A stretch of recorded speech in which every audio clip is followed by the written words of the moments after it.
She thought it was just a job, until the lonely boss whispered, "Stay with me." He fell in love. The ancient radiator hummed its familiar tune as Veronica Ellis stared at the collection of colorful sticky notes decorating her refrigerator. Each one represented a different promise to herself, a different goal, a different reminder that life was moving forward, even when it felt stuck. Her fingers traced the edge of one note that read, "Luna's doctor appointment, Tuesday, 3 p.m., the paper worn from countless touches. Rain pelted against the kitchen window of her small East Side apartment, creating a rhythm that matched her racing thoughts. At 29, Veronica had mastered the art of appearing put together while feeling anything but. Her box braids were neatly tied back with a purple elastic. Her white sneakers were spotless despite the constant city grime, and her well-worn denim jacket hung by the door like a faithful guardian. "Mommy, can I wear the rainbow clips today?" Luna's voice carried from the bedroom, bright and clear as a bell cutting through the morning silence. At 5 years old, Luna was everything Veronica fought for, pure joy wrapped in brown skin and endless curls, with eyes that saw magic in even the most ordinary moments. "Come here, baby. Let me fix those clips for you." Veronica's voice was warm honey, masking the exhaustion that clung to her bones. As Luna bounded into the kitchen, her yellow pajamas decorated with stars, Veronica couldn't help but smile. Her daughter was sunshine personified, even on the greyest of mornings. She worked quickly, fixing Luna's hair with the practiced ease of a mother who had turned morning routines into an art form. "There you go, beautiful. Now remember what we talked about. Mommy's starting her new job today." Luna nodded solemnly, her small hands reaching up to touch the rainbow clips. "At the place where they fix broken things." Her eyes sparkled with curiosity. "Like my Teddy's arm." Veronica swallowed hard, remembering the teddy bear she couldn't afford to replace. "That's right, sweet pea. And Ms. Diane next door will pick you up from school today." She checked her watch, a simple timepiece with a cracked face that she couldn't bring herself to replace. Time was a luxury she couldn't afford to lose track of, broken or not. The drive to work was a symphony of windshield wipers and Luna's chatter from the back seat. Veronica navigated the busy streets, her mind wandering to the new job waiting for her. A secretary position at an appliance repair shop wasn't exactly her dream, but it was steady work with regular hours. After months of juggling part-time jobs and irregular shifts, stability felt like a luxury she barely dared to hope for. The repair shop sat wedged between a drugstore and a defunct laundromat, its faded sign reading "Rowan's Repairs" in chipped blue paint. Veronica parked in the small lot behind the building, checking her reflection in the rearview mirror. Her high-waisted jeans and simple white blouse were professional enough, she hoped. The denim jacket would have to do. It was her armor, after all. "Ready for your first day of school, baby?" she asked Luna, helping her out of the car seat. The rain had settled into a fine mist, clinging to their skin like morning dew. "Ready," Luna declared, clutching her backpack decorated with astronauts. "Will you make spaghetti for dinner?" "The twisty kind." "We'll see, sweet pea." Veronica pressed a kiss to Luna's forehead, breathing in the coconut scent of her hair products. "Be good for Ms. Diane, okay?" After dropping Luna at school, Veronica stood before the shop's entrance, her heart hammering against her ribs. Through the clouded glass door, she could see movement, a tall figure moving between the shadows of broken appliances. This was it, a new beginning. Another chance to prove that she could do this, could build something stable for Luna, could finally stop running from the ghosts of her past. She pushed open the door, the bell above it announcing her arrival with a cheerful jingle that felt at odds with the shop's somber interior. The smell of coffee and motor oil hung heavy in the air, and the fluorescent lights buzzed overhead like angry insects. And there he was, Silas Rowan, the owner. He stood with his back to her, broad shoulders hunched over a dismantled washing machine. Even from behind, she could see the tension in his stance, the way his grey t-shirt stretched across his shoulders as he worked. When he turned, Veronica's breath caught in her throat. His eyes were the color of storm clouds, distant and cold, set in a face that seemed carved from stone. A thin scar cut through his left eyebrow, and his light brown hair fell messily across his forehead. Those eyes studied her with an intensity that made her want to step back, to run, to protect herself from whatever judgment lay behind them. "You must be the new secretary." His voice was low, rough, like machinery in need of oil. He didn't offer his hand, didn't smile, just stood there, a wrench gripped too tightly in his calloused fingers. Veronica lifted her chin, squaring her shoulders. She had faced worse than a man who couldn't smile. "Veronica Ellis. I believe we spoke on the phone." He nodded once, sharp and decisive. "Filing system's a mess. Computers ancient. Phone rings too much." He turned back to the washing machine, dismissive. "Coffee makers in the office. Make yourself at home." The words could have been welcoming, but his tone made them sound like a challenge. Veronica watched him for a moment longer, noting the precise movements of his hands as he worked, the way he seemed to fold himself away from the world. As she made her way to the small office, Veronica felt something shift in the air, like the moment before a storm breaks, when everything hangs suspended between what was and what could be. She didn't know it then, but this was the beginning of something neither of them was ready for, something that would change everything. Behind her, the sound of tools against metal filled the silence, and somewhere in the distance, thunder rolled across the sky like a promise.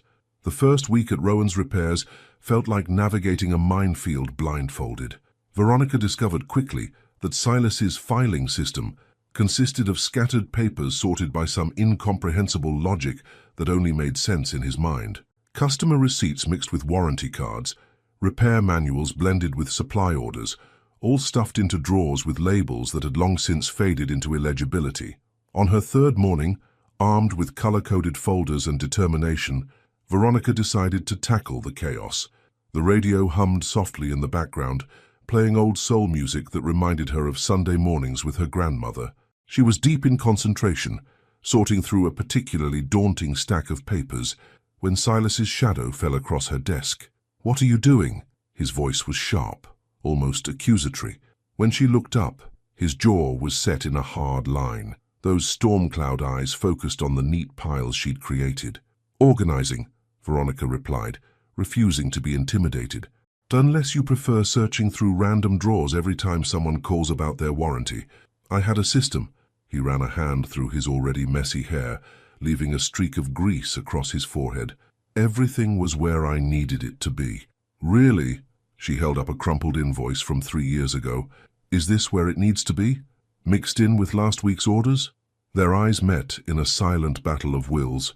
Veronica noticed, not for the first time, how his shoulders tensed when he was uncomfortable, how he shifted his weight slightly, as if preparing to retreat.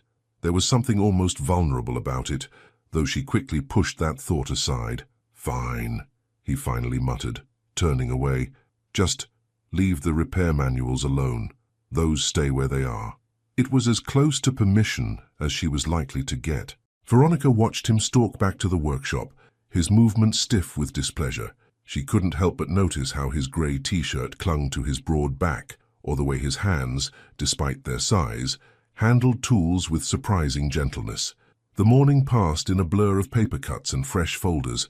Around noon, the bell above the door chimed, and Luna burst in with Ms. Diane close behind. The sound of her daughter's laughter immediately brightened the dusty shop. "Mommy, look what I made." Luna waved a drawing proudly, her rainbow clips catching the fluorescent light. "It's for the shop." Veronica smiled, pulling Luna into a quick hug. "Thank you for bringing her, Ms. Diane. I hope she wasn't any trouble." The older woman shook her head, her silver curls bouncing. "Sweet as pie, as always. You two have a good afternoon now." Luna was already exploring the office, her curious eyes taking in everything. "Hi, what's that?" she asked, pointing to a dismantled microwave on a nearby workbench. "That's Mr. Rowan's project," Veronica explained, trying to guide Luna away from the sharp edges and exposed wires. "We don't touch the broken things, remember? Can he fix my teddy?" Luna's question hung in the air just as Silas emerged from the back room, wiping his hands on a rag. The change in his demeanor was subtle but immediate. His shoulders relaxed slightly, and something in his expression softened as he looked at Luna. "What's wrong with your teddy?" he asked, his voice gentler than Veronica had ever heard it. Luna dug into her backpack, pulling out the well-loved bear with its dangling arm. "He got hurt," she explained solemnly. Mommy tried to fix him, but he's still broken. Veronica felt heat rise to her cheeks, remembering her clumsy attempts with needle and thread. Luna, honey, Mr. Rowan fixes machines, not toys. I can take a look, Silas interrupted, surprising them both. He knelt down to Luna's level, carefully taking the bear. His large hands looked almost comical, holding the small stuffed animal, but his touch was delicate. Looks like a simple reattachment. I have some special thread in the back that might work better than regular string. Luna's face lit up like Christmas morning. Really? You can fix him? I can try. The corner of his mouth twitched almost like a smile. Why don't you draw me a picture while I work? Something to hang in the shop. As Luna settled at Veronica's desk with her crayons, Silas disappeared into the workshop with the bear. Veronica stood frozen, trying to process this unexpected side of him. The man who couldn't smile at a greeting had just offered to fix her daughter's toy. 20 minutes later, he returned. The bear's arm was firmly reattached, the stitching nearly invisible. He'd even cleaned some of the worn fur, making the old toy look almost new again. "There you go, princess," he said, handing the bear back to Luna. "Good as new. Just be careful with him, okay?" Luna hugged the bear tight, then, without warning, threw her arms around Silas's legs. "Thank you, mister. Fix it." Veronica watched as Silas went completely still, like a statue suddenly given life and just as quickly frozen again. His hands hovered uncertainly in the air before gently, awkwardly, patting Luna's head. "You're welcome," he mumbled, carefully extracting himself from Luna's grip. He glanced at Veronica, then quickly away, as if embarrassed to be caught in an act of kindness. That evening, after Luna had fallen asleep clutching her repaired bear, Veronica sat at her small kitchen table, staring at the pile of sticky notes she'd brought home to reorganize. But her mind kept wandering back to the sight of Silas's large hands carefully stitching a toy bear, to the gentle way he'd spoken to Luna, to the flash of something warm and human beneath his cold exterior. She thought about adding another sticky note to her collection. Remember, people aren't always what they seem. But instead, she just sat there, listening to the hum of the city outside her window and wondering why her heart felt just a little bit lighter. The next morning, she arrived at work to find a new coffee filter in the machine and fresh grounds in the cabinet. Silas was already bent over a broken dryer, his back to the office, giving no indication that anything was different. But as Veronica hung up her denim jacket and settled at her desk, she noticed Luna's drawing of the repair shop, complete with a smiling stick figure labeled Mr. Fix-It, carefully pinned to the bulletin board, and if she caught Silas glancing at it occasionally throughout the day, a soft expression crossing his face when he thought no one was looking, well, that was something she'd keep to herself. Some broken things, she was learning, took time to fix, and some people, like old machinery, needed patience and careful handling to reveal their true worth. The radio played on, filling the shop with gentle melodies, and somewhere between the filing cabinets and broken appliances, something began to shift, like static electricity building before a spark, invisible but undeniable, waiting for the right moment to jump the gap between two charged bodies and create something new. The first signs of autumn painted the trees outside Rowan's repairs in shades of amber and gold when everything changed. It started with a phone call, the kind that makes your stomach drop and your world tilt on its axis. Veronica was updating the weekly schedule when her cell phone buzzed. Luna's school. Her fingers trembled as she answered, Silas's hammering in the background suddenly feeling too loud. "Miss Ellis, Luna had an incident during recess. She's running a high fever and—" The rest of the words blurred together. Veronica was already on her feet, grabbing her jacket, her mind racing through worst-case scenarios. "I'm on my way," she managed, ending the call. "I have to go," she announced to the empty office doorway, her voice shakier than she intended. "Luna's sick and—" She turned to find Silas right behind her, wiping his hands on a shop rag. The concern in his eyes caught her off guard. "Take my truck," he said, already reaching for his keys. "It's faster than the bus, and your car's still in the shop." When she hesitated, he added, "I'll close up here. Just go." The drive to Luna's school was a blur of red lights and prayer. Veronica found her daughter curled up in the nurse's office, her usually bright face flushed with fever, those rainbow clips now askew in her damp hair. "Mommy," Luna whimpered, reaching out with burning hands. "I don't feel good." 3 hours and 1 emergency room visit later, Veronica sat beside Luna's hospital bed, watching her daughter sleep fitfully. "Severe strep throat," the doctors said. They wanted to keep her overnight for observation due to the high fever. Veronica's phone buzzed with a text message.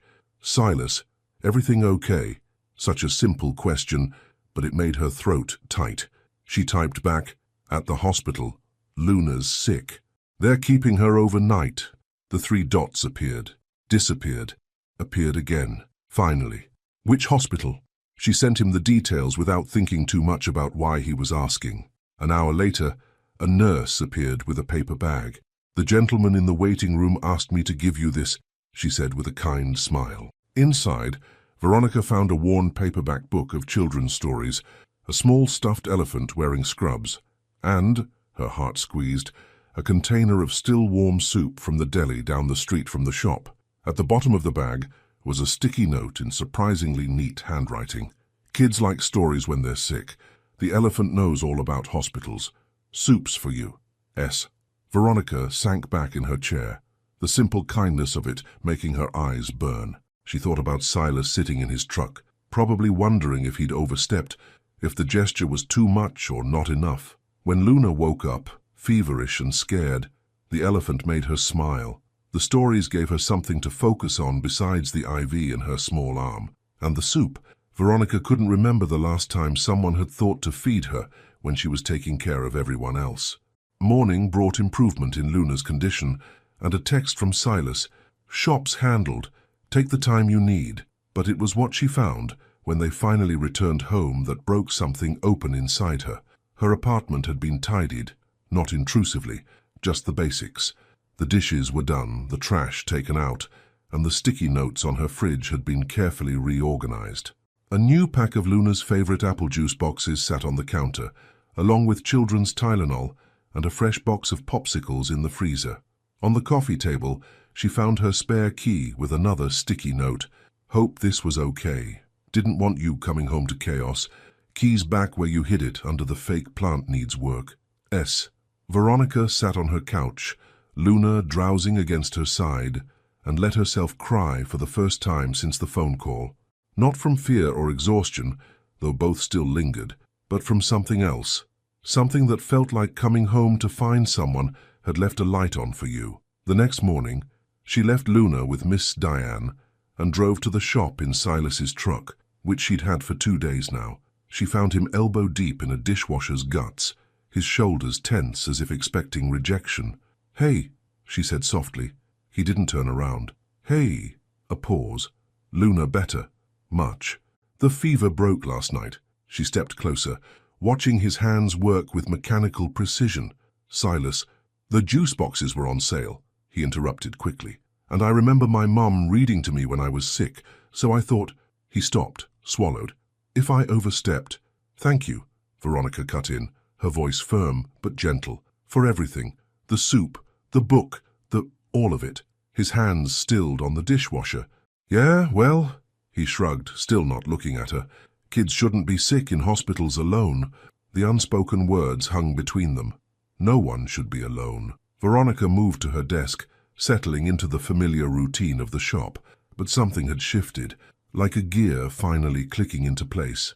In the quiet moments between customers, she caught Silas watching her with an expression she couldn't quite read. And sometimes, when their eyes met across the cluttered space of the shop, neither of them looked away quite as quickly as before. That afternoon, when Luna came by after school, still a bit pale but bouncing back with children's resilience, she ran straight to Silas with a crayon drawing of her hospital adventure, complete with a purple elephant in scrubs. "Look, Mr. Fix-It, I drew you a thank you picture." Silas knelt down to examine the artwork, treating it with the same serious attention he gave to complex repair manuals. "This is really good, Princess. I like how you made the elephant a doctor." "He's a nurse." "Silly. See his special clothes." Luna giggled, then threw her arms around his neck in another of her surprise hugs. This time, Silas didn't freeze. His arms came up slowly, carefully, to return the embrace. Over Luna's shoulder, His eyes met Veronica's, and in them she saw everything he couldn't say: fear, hope, vulnerability, strength. Later, after Luna had fallen asleep on the office couch, Veronica found Silas in the workshop, methodically cleaning his tools. "She keeps the drawings, you know," so she said quietly. "The ones you hang up, she has them all in a special folder at home." His hands paused on a wrench. Yeah. Veronica leaned against the workbench. "She calls it her Mr. Fix-It collection." A small smile tugged at the corner of his mouth, the first real one she'd seen. "Smart kid." "She is." Veronica watched him resume cleaning, each movement precise and purposeful. "Takes after her mother that way." His eyes flicked to hers, holding her gaze for a long moment. The air between them crackled with unspoken possibilities, like exposed wires waiting to connect. Finally, he cleared his throat. "About the key, keep it," she said, surprising them both. In case we need you again." The weight of those words settled around them like dust in sunlight, making everything both clearer and more complex. Because we'd meant more than just emergencies now. We'd meant trust. We'd meant choice. And as Veronica gathered her sleeping daughter and headed home that evening, she realized something important. Sometimes the things that need fixing most aren't machines at all. Sometimes they're the careful walls we build around our hearts, the protective circuits we wire around our fears, the safety switches we install against hope. Sometimes they're us. Some truths emerge in the quiet moments, in the spaces between words, in the gentle rhythm of ordinary days. For Veronica, that truth arrived on a Tuesday afternoon, watching Silas teach Luna how to use a screwdriver. "Righty-tighty, lefty-loosey," he explained, his large hands gentle as they guided Luna's smaller ones. They were working on an old toaster, one Silas had deemed safe enough for apprentice practice. Luna's face was scrunched in concentration, her rainbow clips catching the workshop's fluorescent light. "Like this, Mr. Fix-It?" Luna asked, carefully turning the screwdriver. "Perfect, Princess. You're a natural." The warmth in his voice made something in Veronica's chest tighten. She stood in the office doorway, unnoticed, taking in the scene. Over the past few weeks since Luna's hospital stay, something had shifted in their daily rhythms. Silas no longer retreated to the workshop when Luna visited after school. Instead, he'd created a special corner with safed projects, broken clocks and simple appliances that Luna could help fix under his watchful eye. The bell above the shop door chimed, breaking the moment. A man in an expensive suit walked in, his presence immediately filling the small space with an air of authority. "I'm looking for Silas Rowan," he announced, his voice carrying the polished edge of someone used to being heard. Veronica watched as Silas stiffened, his entire demeanor changing in an instant. "Luna, sweetheart," he said quietly, "why don't you go show your mum what we fixed?" Luna bounced over to Veronica, proudly clutching a wire brush, but Veronica's attention was fixed on Silas, who stood slowly, wiping his hands on his work pants. "Nathan," he said, and Veronica had never heard his voice so cold. "Didn't expect to see you here." The man, Nathan, smiled but it didn't reach his eyes. "Little brother, still playing with broken things. I see. Brother." The word hit Veronica like a physical force. She'd never heard Silas mention family, had assumed from his solitary nature that he had none, but here stood his brother, looking as different from Silas as polished marble from rough stone. "Luna, baby," Veronica said softly, "why don't you color for a bit? I need to handle some work things." Once Luna was settled with her crayons, Veronica moved closer to her desk, close enough to hear, but trying to remain unobtrusive. Something in the tension between the brothers set off warning bells in her mind. "What do you want, Nathan?" Silas's voice was tight, controlled. "Can't a man check on his brother?" Nathan's eyes swept the shop with barely concealed disdain. "Though I have to say, when you refused the position at my firm to keep Dad's shop running, I didn't think you'd actually stick with it this long." 8 years, Silas said quietly. 8 years since the funeral, since you tried to sell this place out from under me, and now you show up." The pieces started falling into place in Veronica's mind. The way Silas treated broken things with such reverence, how he spoke of systems and order, why he worked so hard to fix what others would throw away. Nathan sighed, adjusting his gold cufflinks. I'm getting married, Silas. Despite everything, you're still my brother. I'd like you to be there. Everything? Silas's laugh was harsh. You mean despite how you blamed me for the accident? How you tried to erase every trace of Dad's life work while his body was still warm? I was trying to protect you. Nathan's polished facade cracked slightly. You were drowning in grief, refusing to see reason. This place is a memorial to the past, Silas. It's not living. No, Silas's voice was steel. Dad, this place is everything Mom and Dad believed in. It's about fixing what's broken, about seeing worth where others see waste. You never understood that. And what has it gotten you? Nathan gestured around the cluttered shop. A life of grease and broken machines, living in Dad's shadow. Get out. The words were quiet, but final. The wedding's in December, think about it. Nathan placed an elegant envelope on the counter.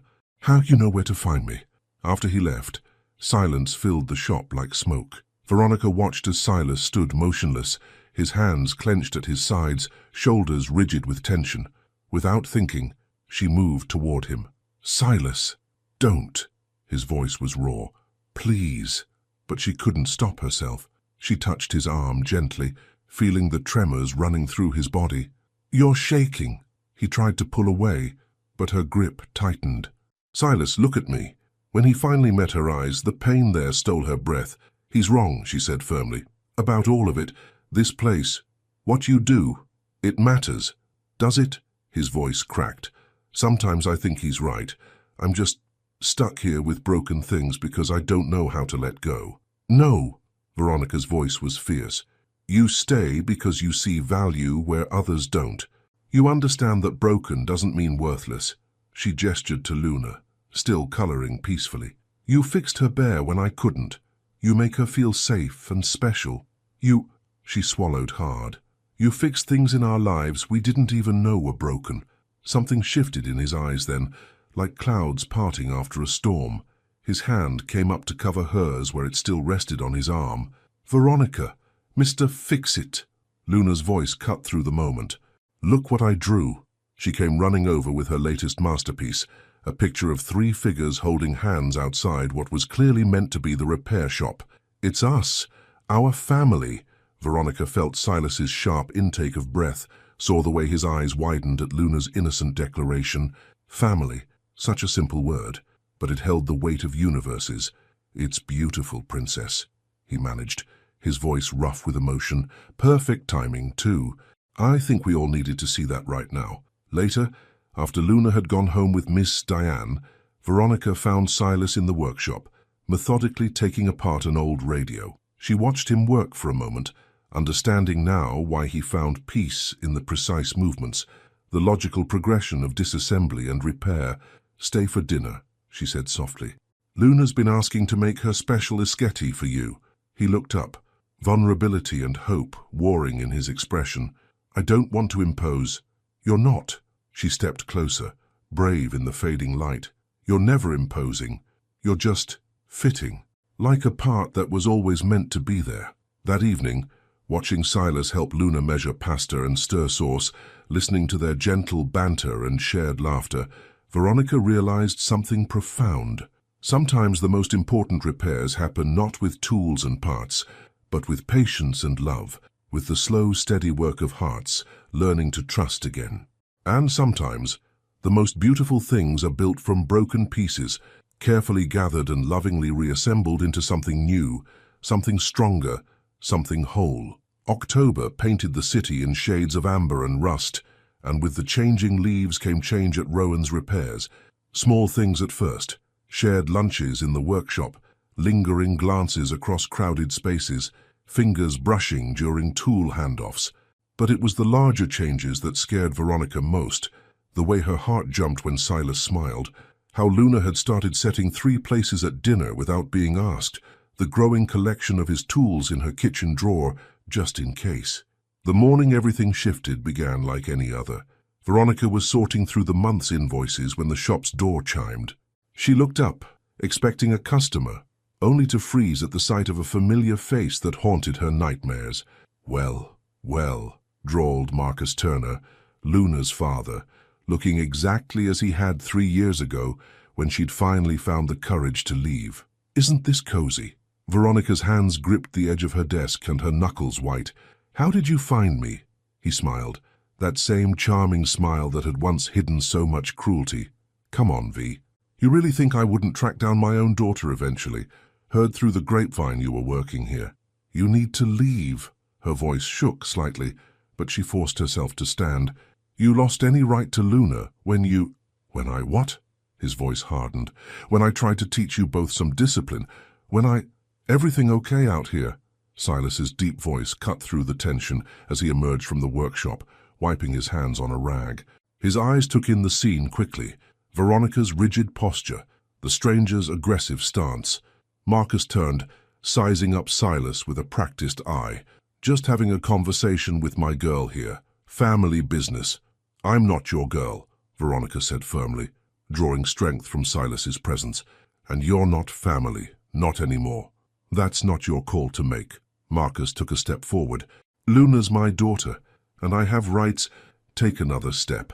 Silas's voice was deadly quiet. "And you'll learn about my right to defend people in my shop." Something in his tone made Marcus pause. He glanced between them, a nasty smile spreading across his face. "Oh, I get it now. Found yourself a new protector, huh? V, does he know about your habits? How you like to push buttons until someone has to put you in your place?" Veronica felt the words like physical blows, old wounds reopening. But before she could respond, Luna's voice rang out from the doorway. "Mommy!" She stood there with Ms. Diane, her backpack clutched tight, eyes wide as they fixed on Marcus. "Luna, baby." Marcus's voice turned syrupy sweet. "Look how big you've gotten." Luna shrank back against Ms. Diane, her small face pale with recognition. "Mr. Fix-It," she called out, her voice trembling. Silas moved with surprising speed for such a large man, positioning himself between Marcus and Luna. "Ms. Diane," he said calmly, "would you please take Luna to the back office? There's a new elephant friend waiting on my desk for her." As Ms. Diane hurried Luna away, Marcus's facade cracked. "You can't keep my kid from me. I'll get a lawyer. You'll leave," Silas cut in, his voice carrying the weight of steel. "Or I'll call the police. Your choice." For a tense moment, Marcus stood his ground. Then, with a bitter laugh, he backed toward the door. "This isn't over, V. You can't hide behind other men forever." After he left, the silence in the shop was deafening. Veronica's legs gave out, and she sank into her chair, shaking. Silas knelt beside her, careful not to touch her without permission. "I need to check on Luna," she whispered. "In a minute." His voice was gentle. "Breathe first. She needs you steady." Veronica closed her eyes, focusing on her breathing. "I should have known he'd find us eventually. I should have been more careful, should have—" "Stop." Silas's hand hovered near hers, not quite touching. "You did everything right. You got out. You protected Luna. You built a life." She opened her eyes, finding his storm cloud gaze fixed on her with an intensity that made her breath catch. "I can't let him near her again. Last time," her voice broke. "Last time he broke her arm. Said it was an accident, that she fell, but I knew. I finally knew I had to leave." Silas's jaw clenched, but his voice remained steady. "He won't get near either of you again. You can't promise that. Watch me." The fierce protectiveness in his voice made her heart stutter. "We'll install better security systems. I'll teach you both self-defense. Whatever it takes." "We?" The word hung between them, heavy with meaning. "Yes, we." His hand finally covered hers, warm and calloused. Unless you don't want—" Veronica turned her hand over, threading her fingers through his. "I want," she whispered. "That's what scares me." The moment stretched, electric with possibility, until Luna's small voice called from the office. Veronica squeezed Silas's hand once before letting go, gathering her strength to face her daughter.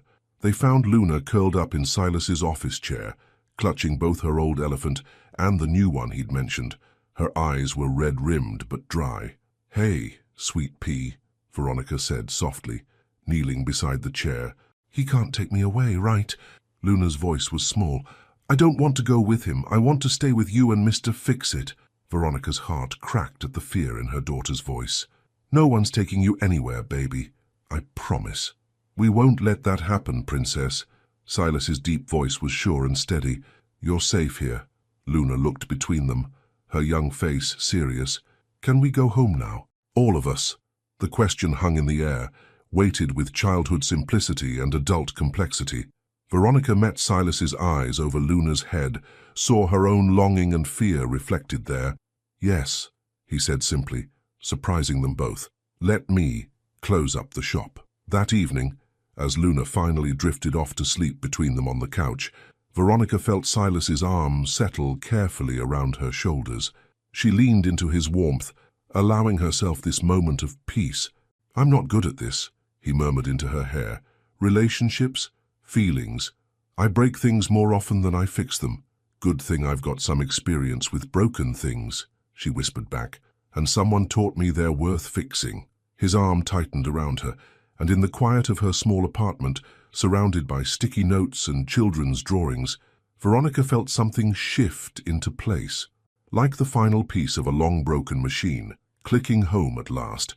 They had a long way to go, she knew. Battles to fight, fears to face, trust to build. But for now, in this moment, they were together. And maybe that was enough of a start. The changes came slowly, like autumn creeping into winter. First, it was the new security system Silas installed at Veronica's apartment, his hands steady as he wired cameras and sensors. Then the self-defense lessons in the workshop after hours, his touch careful as he showed her how to break holds, how to fight back. But the biggest changes were the quiet ones, the way his toolbox migrated to her kitchen, how his jacket found a permanent home next to hers by the door, the growing collection of his books on her shelves. Again, Silas instructed, his hands positioned to grab her from behind. They'd been practicing for an hour, and Veronica's muscles ached, but the memory of Marcus's threats kept her focused. She moved through the sequence, drop weight, pivot, break, grip, ending with Silas on his back, looking up at her with pride mixed with something deeper. Perfect, he said softly, accepting her hand up. You're a natural. I had good motivation. She didn't pull away when he kept hold of her hand, his thumb tracing circles on her palm. Mom, Mr. Fix-It. Luna's voice carried from the office where she was supposedly doing homework. Can we have pizza tonight? Their eyes met, sharing a smile at Luna's not-so-subtle interruption. These evening sessions had become their new normal. Practice, dinner, family time. The word family no longer scared Veronica like it used to. Only if you finished your math, Silas called back, still holding Veronica's hand. Almost. Just 3 more problems. That's what you said 20 minutes ago, Princess. Luna's giggle echoed through the shop. But they're hard. Can you help? Go, Veronica said, squeezing his hand before letting go. I need to shower anyway. She watched him head to the office, where Luna's face lit up at his approach. The sight made her heart twist with equal parts joy and fear. Joy because this, them together, felt more right than anything had in years. Fear because happiness had always come with a price in her experience. Later that evening, after Luna was asleep in her room and the apartment was quiet save for the hum of the heater, Veronica found Silas on her small balcony. He was staring at his phone, his expression troubled. Bad news, she asked, joining him in the cool night air. Nathan, he showed her the screen, a wedding invitation reminder.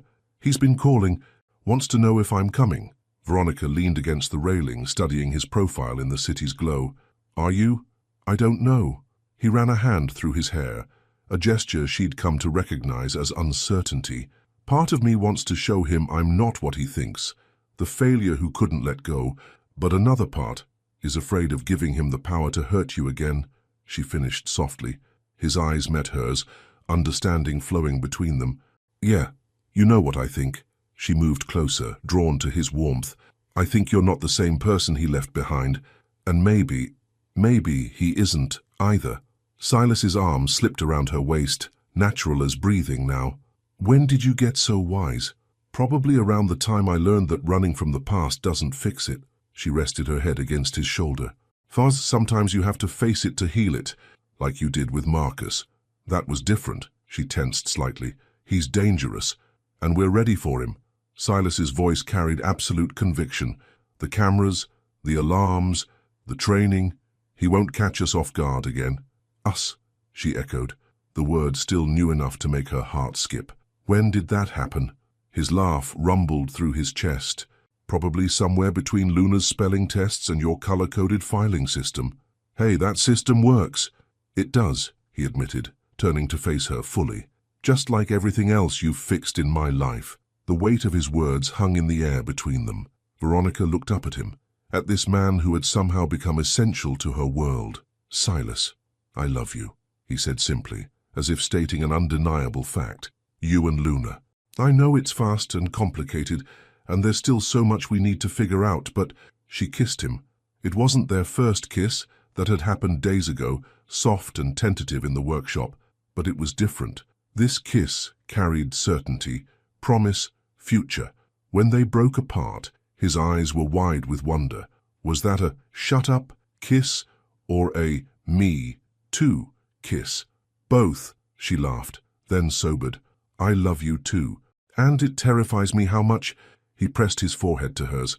Good thing we're both pretty brave these days. A small sound from the doorway made them turn. Luna stood there in her star-patterned pajamas, rubbing her eyes. Bad dream. Sweet pea. Veronica held out her arms. Luna nodded, padding over to burrow between them. The bad man was back. Silas lifted her easily, settling her on his hip like he'd been doing it forever. Remember what we talked about, Princess. No one's getting past our security system, and even if they tried, Mommy knows how to fight now, Luna finished, pride mixing with sleepiness in her voice. And you'll protect us. That's right. He met Veronica's eyes over Luna's curls. Always. Back inside, after tucking Luna back into bed with promises of pancakes in the morning, they stood in the kitchen. Veronica watched as Silas moved through her space with familiar ease, making tea the way she liked it. Stay, she said suddenly. Not just tonight. Stay forever. He stilled, kettle halfway to the cups. Are you sure? No, she admitted. I'm terrified, but I'm more scared of letting fear stop us from building something real. He set the kettle down carefully, then turned to face her. I break things, he warned again. I get lost in my head. I work too much. I don't always know how to say what I feel. And I have trust issues, anxiety, and a complicated past, she countered. We're both broken in our own ways, but maybe that's why we work. We understand how to handle broken things with care. His smile was slow but radiant. When did you get so good at metaphors? I learned from the best, Mr. Fix-It. That night, lying in bed with Silas's arm around her, and Luna's nightlight casting soft shadows on the wall, Veronica thought about broken things, about how sometimes the most precious repairs aren't the ones you can see, but the ones you can feel in stronger hearts, in deeper trust, in love that builds itself from scattered pieces into something whole and beautiful. And maybe, she realized, that's what love really is, not the absence of breaks and cracks, but the patience to repair them, the courage to try again, and the wisdom to know that some things are worth the work of fixing. The first real test of their newfound happiness came on a frost-bitten morning in late November. Veronica woke to the sound of Silas's phone buzzing insistently on the nightstand. The display showed Nathan's number, glowing like a warning in the pre-dawn darkness. Hello? Silas's voice was rough with sleep. Then, suddenly alert. When? Which hospital? I'll be there. Veronica sat up, watching as he moved through their bedroom, and when had it become theirs, with urgent purpose. What's wrong? Nathan's fiancée, Rebecca. His hands trembled slightly as he pulled on jeans. Car accident. She's in surgery. I'm coming with you. She was already reaching for clothes. He paused, conflict clear on his face. You don't have to. Yes, I do. She touched his arm gently. That's what family does. The word hung between them, weighted with meaning. Then he nodded, some of the tension leaving his shoulders. I'll wake Luna. The hospital waiting room was a study in uncomfortable silences. Nathan paced, his usual polish cracked by fear. Silas sat rigid, hands clasped, watching his brother wear a path in the industrial carpet. Veronica held Luna, who had fallen back asleep, her small body warm and trusting.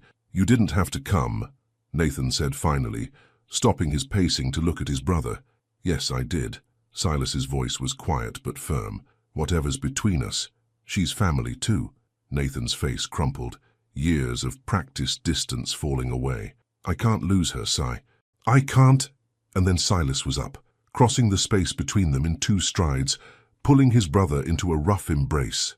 Nathan broke, sobbing into Silas's shoulder like they were kids again, like the years of hurt and blame had never happened.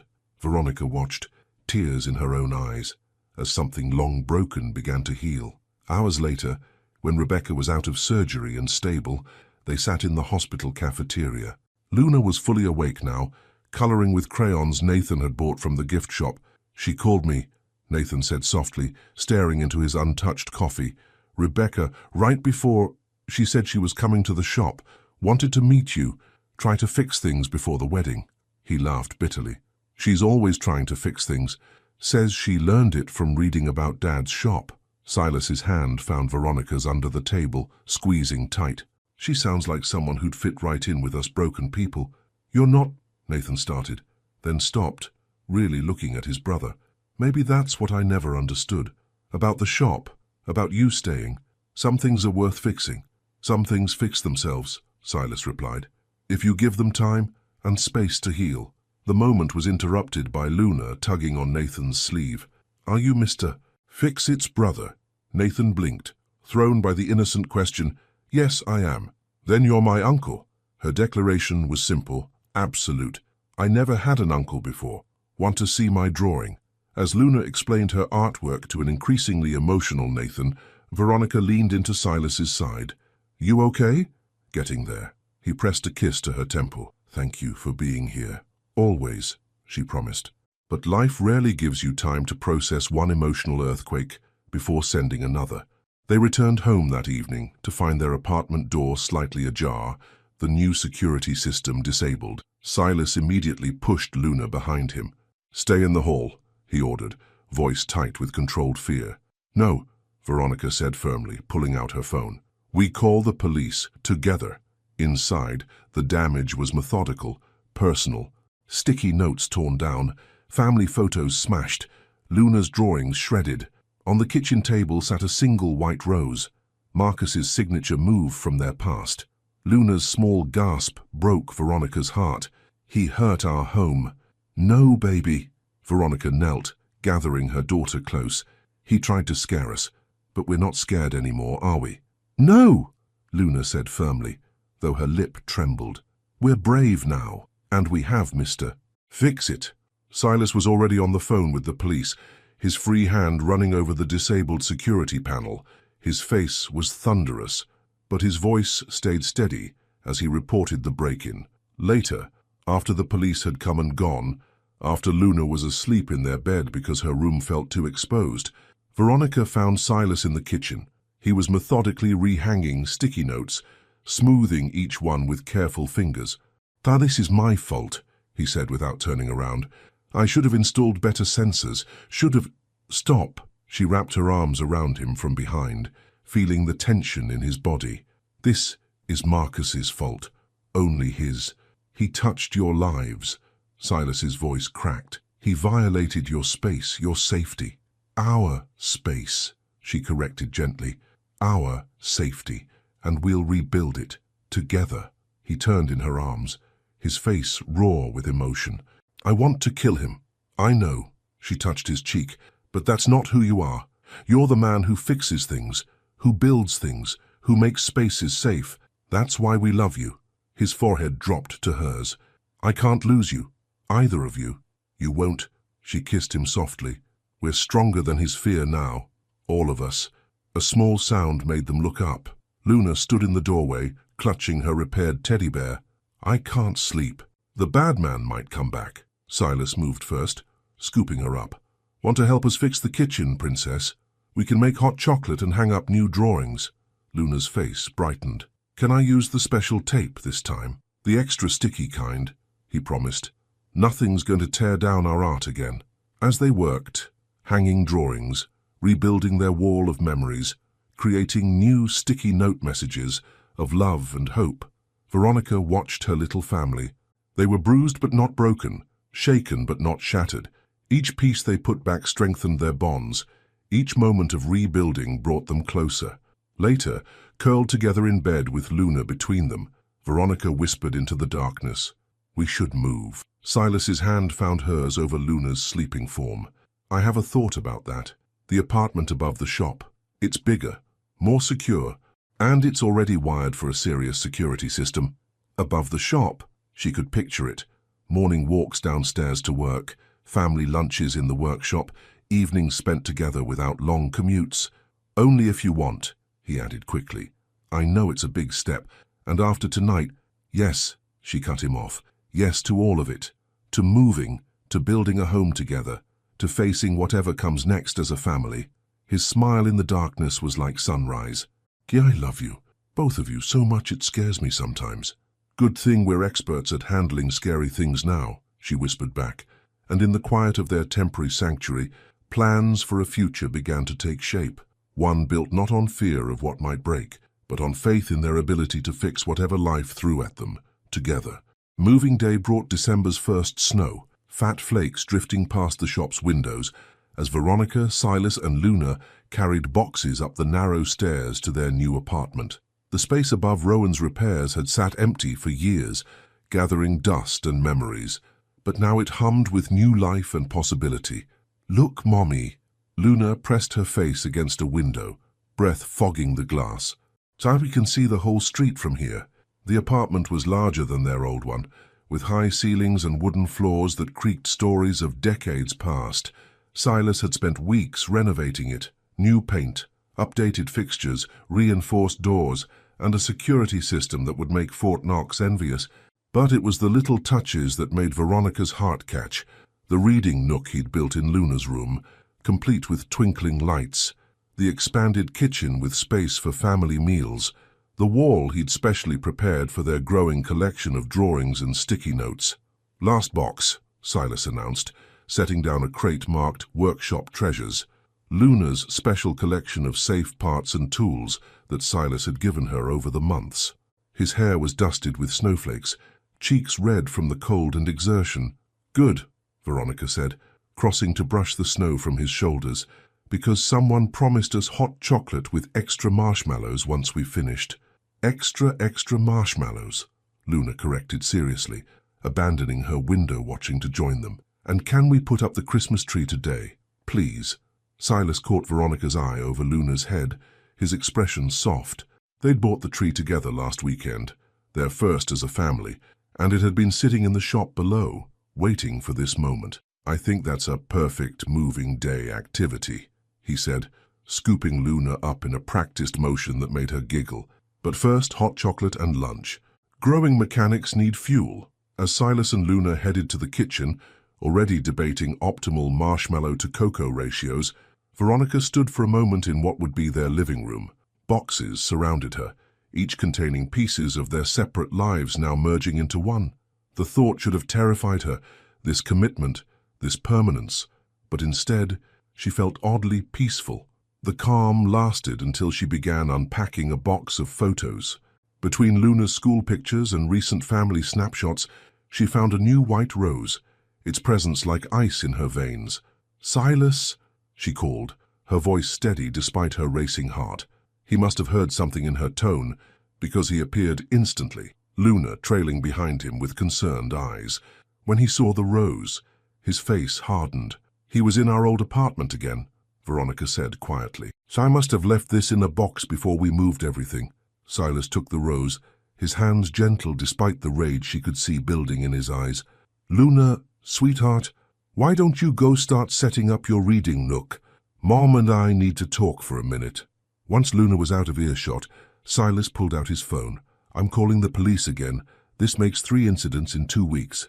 "They won't do anything," Veronica said tiredly. That's not without direct threats or evidence of him actually breaking in.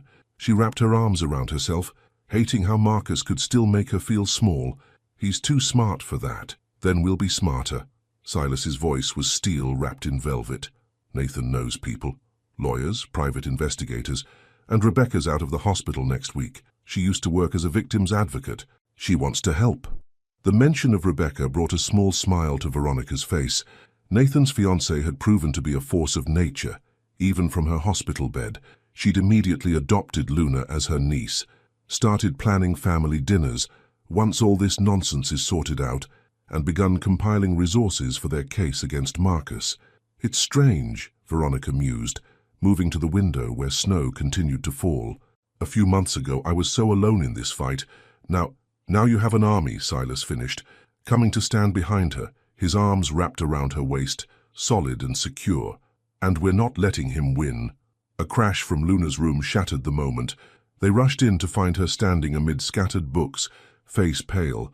There was someone looking in the window, she whispered. Silas was at the window in 2 strides, scanning the fire escape and street below. Veronica gathered Luna close, feeling her daughter's heart racing. Nothing now, Silas reported grimly. But I'm calling Gordon at the security company. We're getting cameras on the fire escape today. I don't want to sleep in here, Luna said in a small voice. You don't have to, sweet pea. Veronica smoothed her daughter's curls. How about we make a blanket fort in the living room tonight? All of us. Luna nodded against her shoulder. Can we still put up the Christmas tree? Of course we can, princess. Silas's voice was deliberately light as he turned from the window. In fact, I think this calls for emergency tree decorating, with extra lights. They spent the afternoon transforming their box-filled living room into a holiday haven. Silas hung lights, while Veronica and Luna unpacked ornaments, each one carrying its own story. The white rose sat forgotten in the kitchen, its attempt at fear overshadowed by family joy. This one goes up high, Luna declared, holding up a handmade ornament, a small wrench wrapped in ribbon that Silas had helped her make. So it can protect us like Mr. Fix-It does. Silas lifted her to place it near the top, his eyes suspiciously bright. Perfect spot, princess. Nothing gets past that wrench. Later, with Luna finally asleep in their carefully constructed blanket fort, Veronica and Silas sat on their new couch, watching the tree lights dance across the walls. I should have known he wouldn't just go away, Veronica said softly. He never could stand losing control. You didn't lose, Veronica. Silas turned to face her, his expression fierce. You won. You got out. You built a life. You protected Luna. He's the one who lost everything. Then why doesn't it feel like winning? She leaned into his warmth. Why do I still feel scared? Because you're smart. He pressed a kiss to her temple. Fear keeps us alert, keeps us careful, but it doesn't have to keep us from living. As if to prove his point, he stood, pulling her to her feet. Dance with me. There's no music, she protested weakly. He pulled out his phone, and soft notes filled the room. The same song that had been playing in the shop the first time he'd fixed something for Luna. There's always music, he murmured, drawing her close.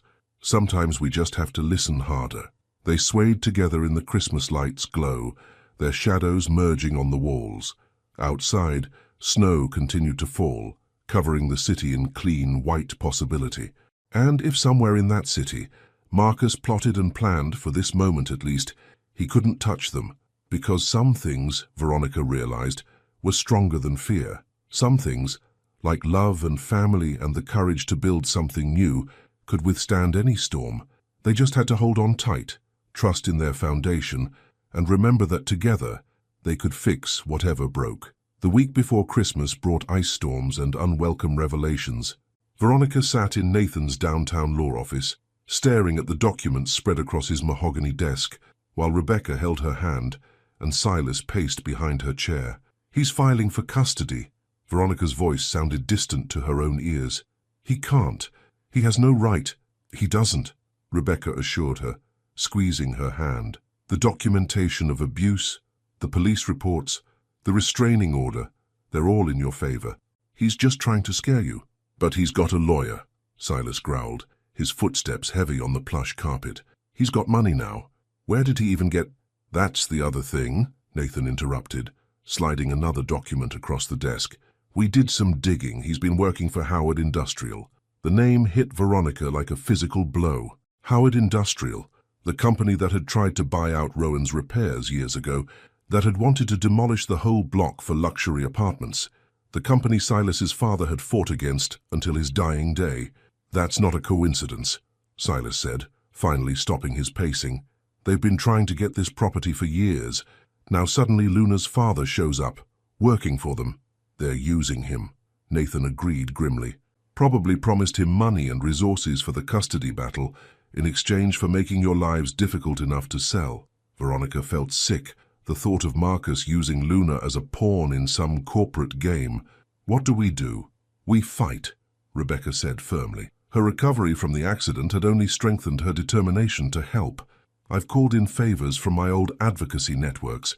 We're building a case not just against Marcus, but against Howard Industrial for harassment and intimidation. But that takes time, Veronica whispered. And Luna is safe. Silas knelt beside her chair, taking her free hand. The apartment is secure, the shop is monitored, and she's never alone. We've thought of everything. But they hadn't, because when they returned to the shop that afternoon, Luna wasn't in the office where they'd left her with Ms. Diane. She said her father called the school.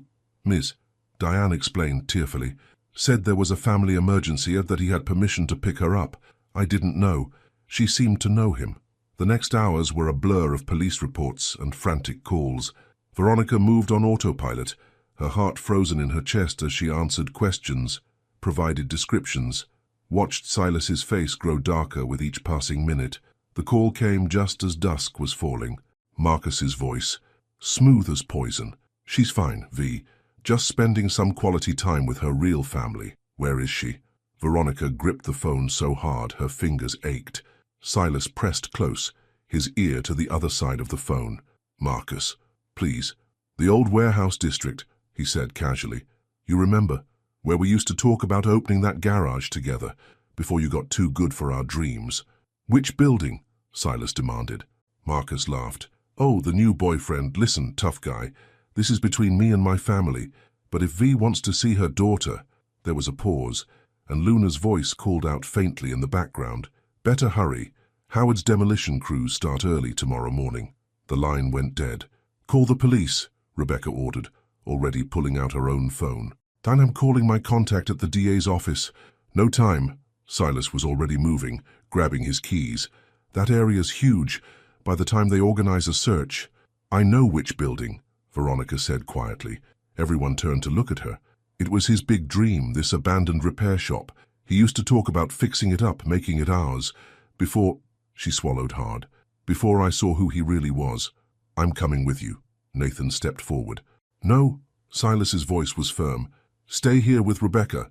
If we're not back in an hour, call in everyone. Police, FBI, the National Guard. But right now, we need to handle this quietly. He's unstable. And Luna... Be careful. Rebecca hugged them both quickly. And Silas, make him pay.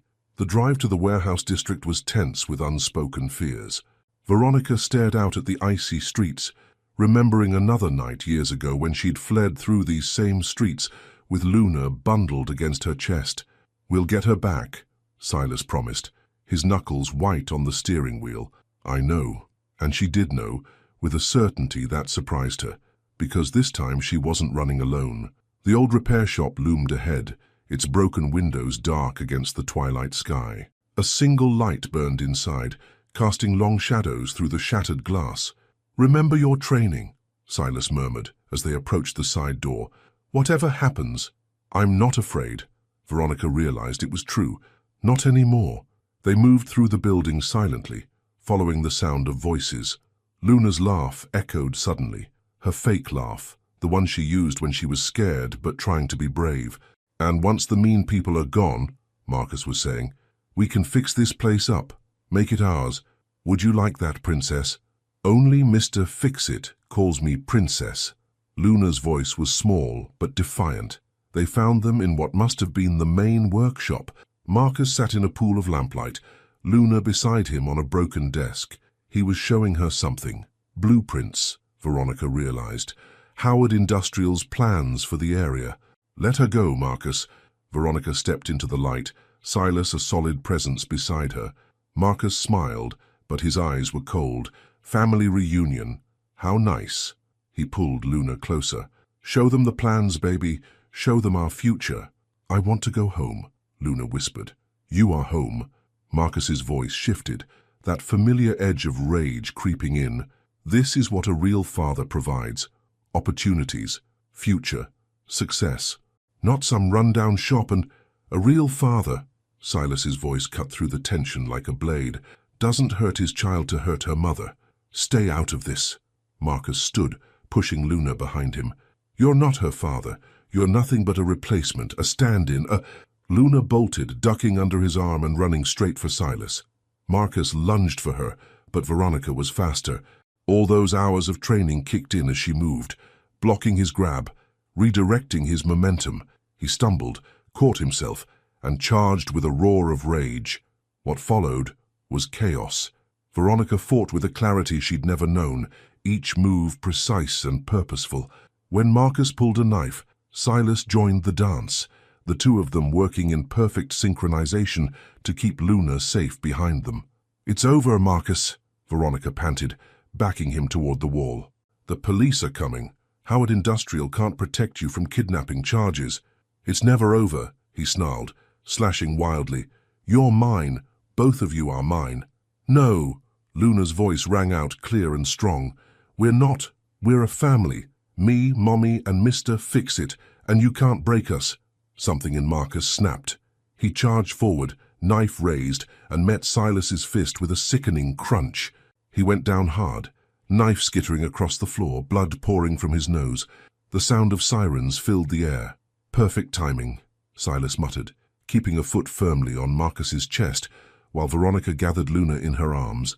Later, after the police had taken Marcus away, after statements were given and tears were shed, they stood in the cold night air, watching their breath cloud in the darkness.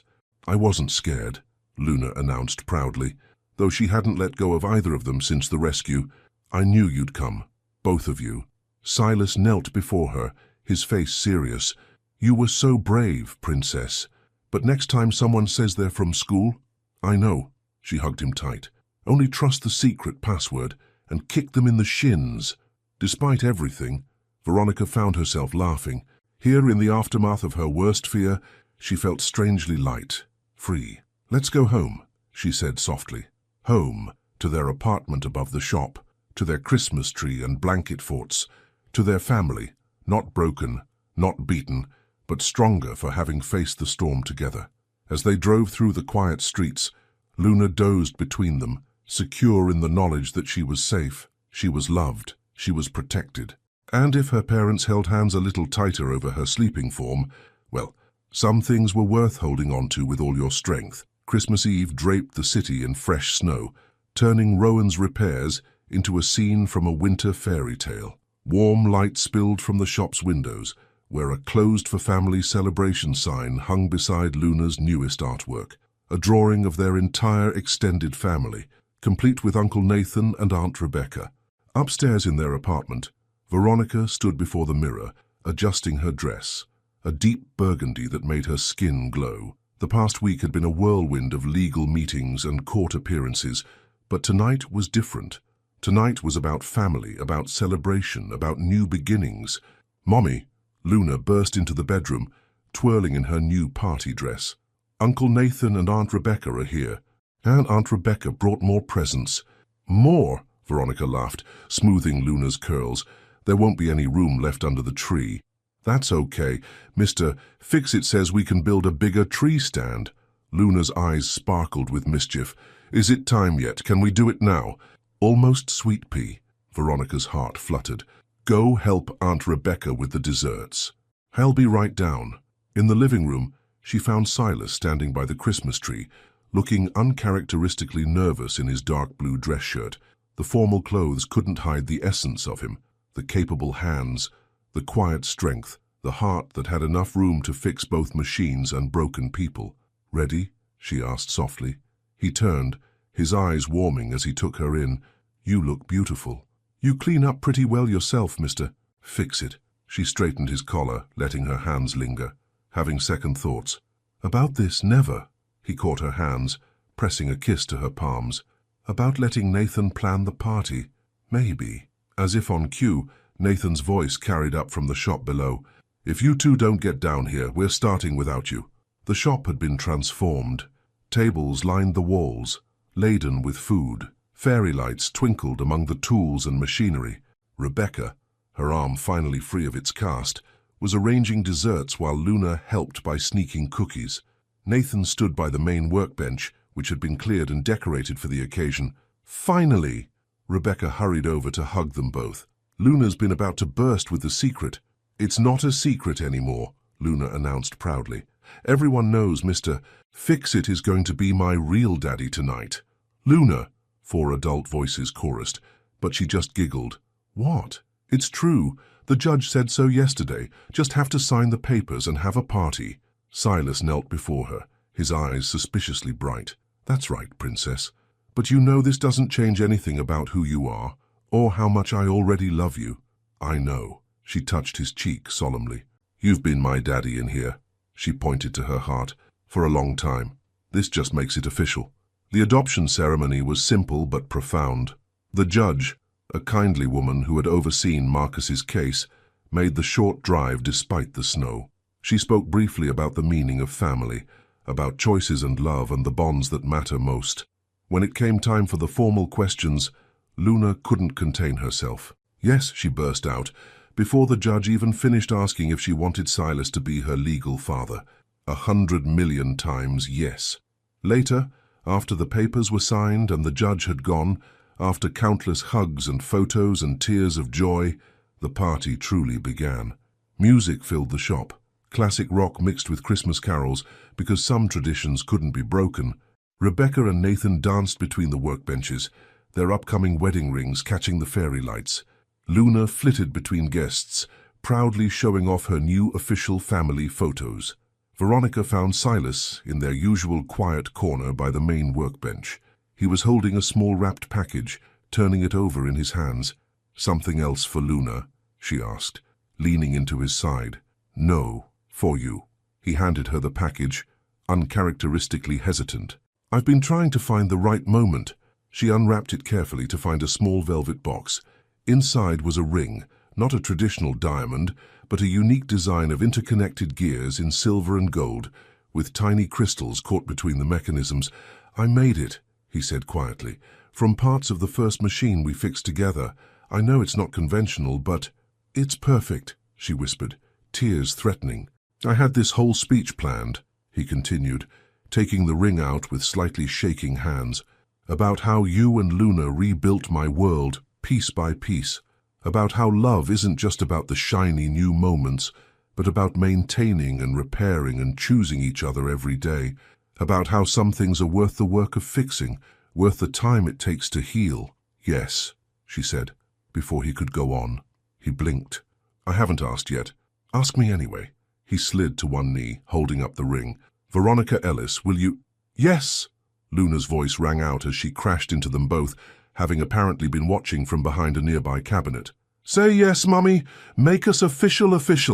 Laughing through tears, Veronica pulled them both close. Yes, to all of it. To us. The ring fit perfectly, as Silas slid it on her finger, like it had been made for her. Like they had been made for each other.